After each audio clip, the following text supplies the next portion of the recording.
Hi guys, and welcome to your daily tarot reading for Monday the 22nd of June 2020. Thank you for joining me. My name is Gregory Scott. I'm a tarot reader, astrologer and numerologist here on YouTube. For today's reading, I'm using the Animal Totem Tarot, and while I shuffle the cards, there is something really important going on in terms of astrology at the moment. On the 21st of June, the Sunday, we have a new moon in Cancer, which is also an eclipse. And eclipses interrupt the natural rhythm of the moon, and the energies are felt for a long time. It's a real opportunity to transform your life in earnest forever. So have a look at the solar eclipse video on the 21st of June. The reason I bring it up now is these kind of energies, they open up for us and we can access them for a while. So even though the summer solstice and the new moon and the eclipse all happen on the 21st, we can already access the energy on the 20th, on the 21st, and the 22nd, the Monday as well. So it's not like the energy completely disappears. Let's have a look at what the cards want to say about the day. First of all, we've got the Three of Pentacles, little giraffe eating there. Then we have another Pentacle card, and all the goodies, the pentacles, the money, the food is up in the tree. So it's reaching for the stars. It's like reaching for something. It feels like you're trying. And the first thing that intuitively I feel in response to that is you don't need to try anything. You've already got all of the abundance and prosperity of the universe inside of you. Just realize that. And you'll never have to reach for anything. Got a really weird King of Wands here. What is that? Crazy little wombat? I don't know.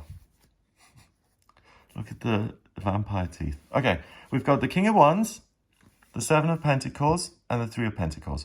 Three of Pentacles is an expert. The giraffe is an expert at eating these leaves because it's a thorn tree. It's got these big lips that are thorn resistant, and it's got a long tongue which gets around the thorn so it can get to the leaves of this thorn tree, and that makes it the expert in the sense that it's got a whole food market that other animals don't have access to. So all the other animals eat the branches down here. The giraffe is the only one that can get to the canopy at the top and eat the leaves, and that's why it can survive in the desert. So by being clever and by being an expert about yourself, what nurtures you, what your skills are that you can use out in the wild as such to succeed. If you know that about yourself, you will succeed today. Know thyself. Seven of Pentacles, it's time for you to reap the rewards of your work. So here we've got these two moose fighting, and that's just another wonderful display of strength. I don't know why I find that so tedious. I just find men posturing or like people competing. I find it so tedious. And I mentioned it in the weekly forecast just now. There is that kind of theme of conflict and pitting yourself against someone else. And in this case, the card is saying you can either reap all these wonderful rewards and be this expert, or you can waste your time posturing and flexing. And maybe that's why I find it tedious, because nothing comes of it.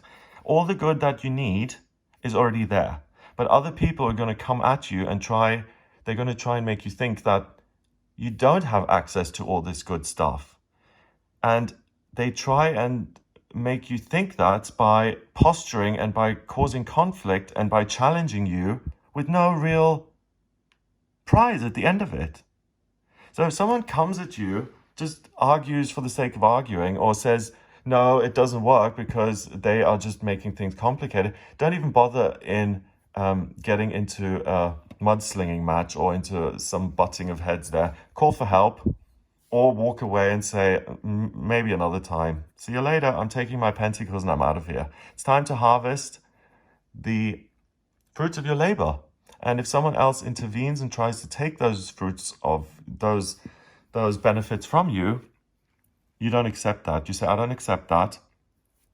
I'm not going to get into it with you, but this is mine. I've worked for it. And I stand by that, and I'm calling that out. If you want to steal them from me now, I will make sure I follow up on that and I get back what's mine through other channels. If you try and make me forget that these are mine and you try and trick me and fool me, I'm going to set an internal reminder to call to myself when someone tries to pull the wool over my eyes that, in fact, the reality is that these are mine and they always have been. So you've got an internal kind of whistleblower in you today saying, I'm not putting up with the BS of other people. I'm the expert. If they don't like it, then they can learn to be an expert. And if they don't like it, they can certainly keep their hands off my security, my money, my daily routine, my way of working, my way of being. It's about you and taking care of you and not putting up with the useless posturing of other people. Finally, we've got the King of Wands. King of Wands is a court card. He has mastered the element of fire. He's really passionate about life. He knows what gives him a sense of joy. He is focused on the self because it's his joy, his passion, his desire. He's a man, the king. So the male in the tarot is usually about creating, inserting yourself, bulldozing situations out of the way, sticking your nose into things that have nothing to do with you, engaging in behavior that is designed to prove your own strength. And the King of Wands doesn't have an inferiority complex anymore. He doesn't have a chip on his shoulder. He doesn't say, oh, I have to blow myself up to have the biggest horns or the biggest muscles in the animal kingdom so that other people respect me. He doesn't march to the beat of other people's drum. He does what he wants. In this case, we've got this weird animal, obviously a predator with this stick. Capture the flag. I guess he's the winner of the race. So yes, the King of Wands, oh, good point. He does like to compete. He's very butch, very masculine. It's a very butch kind of energy today versus the energy of the self and the expert who already is without question versus all the faulty beliefs, all the posturing, all the ego of other people is something that you've outgrown. You're the winner. If you do have to compete, you will win, but you're beyond competition. You know that it's pointless. Instead, you point out the truth and you walk away.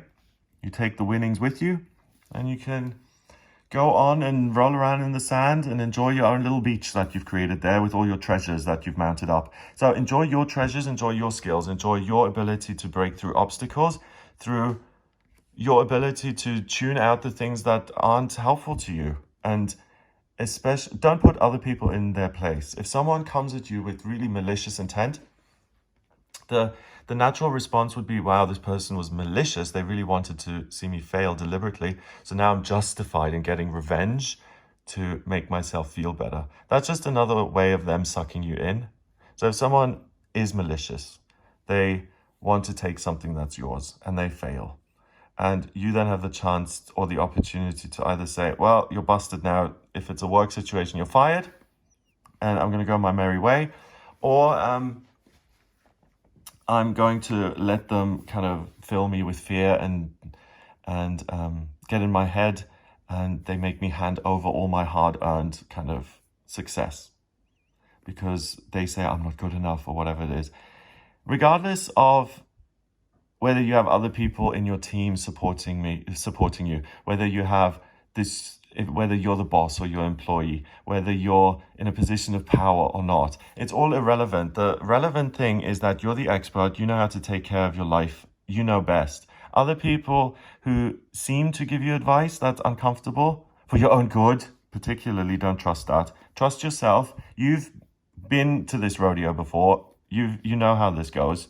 You know that you can only trust yourself today, that you're the one in charge, and that even, other people who want something from you, the dishonest people, they aren't going to say, I want to take this from you. They're going to try and get in your head or try and get you to compete or get you to engage in a way that usually you wouldn't, that's beneath you, because they want something from you. So when you find yourself in that situation, if you find yourself in that situation, just say, actually, not enjoying this. Let me take my little horns here and go away.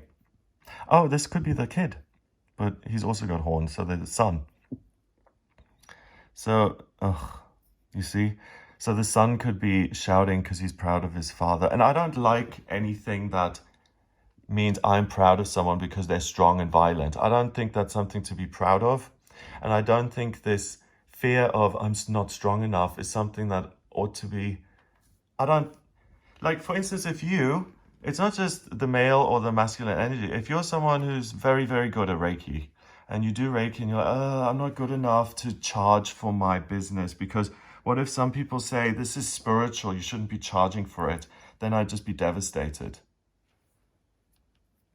I don't like that, because you're giving your energy away, you're healing other people, and you're accepting some sort of faulty belief, some sort of defeat before there's even a battle that says you're not worth what you're doing. And you've got to have this little guy's confidence and cheekiness that says, hey, not only am I good at what I do, I enjoy what I'm doing, I'm excellent at it, and I can have fun in my life and gain things for myself by being an expert and by taking care of myself and by tuning out the white noise and negativity of other people who don't actually help me. So it's really be self-reliant, see the amazing joy and opportunity in you, because there's a child in you that has all of these ideas and they haven't been expressed ever. Do you want to be the old man who's fighting some idiotic fight, or do you want to be the new kid who decides he's not going to do that when he gets older? He's going to be his own, whatever that is, his own deer. He's his own man. He's going to be his own person, and you're your own person today. You can see that through the evidence of what you've done already, and you'll be able to see that in the future by the choices you make today, the things you refuse to accept, and the successes you have as a result of that. 3, 7, and a chord card which is 1 is 11. 11 is the master number of service. The way to be of service to yourself is to recognize your own unique skill set and to focus on that and making yourself happy through that and doing the best and using everything you can to like, if you're a wonderful singer, then find a way of using that voice, whether you get paid or not. Does it bring you joy? If it does, does it give you something? Yes, then that's something to pursue. And 11 is the master number of service, so you help yourself by recognizing your own talents. It sounds trite and easy, but most of us don't say, wow, I'm so talented and good at this. We don't. We just say, oh, not good enough. And by doing something you're good at, you inspire other people to do the same. So all the other animals saying, I wish I had a neck like the giraffe. I could eat canopy leaves too. But they can't, because they don't have a neck like you. Only you do. So enjoy it. Have a lovely day. If you would like a personal reading with me, please get in touch via my website. It's gregoryscott.com. Click on book your reading to order your reading with me. If you like the video, hit subscribe, the like button, and share the video online. In the personal readings, I use the tarot, astrology, numerology, and my intuition. I combine all of them to answer your questions. So if you're asking about life purpose or love or where to live, anything at all, I can answer that. And the astrology chart I draw up by using your place of birth, date of birth, and time of birth. If you don't have the time of birth, then order a chart rectification on the website. That's a process where I work out your time of birth. Once I have that, then I can draw up your charts and answer any questions you've got. So I hope to speak to you soon. Have a lovely start to the new week, and I'll speak to you tomorrow.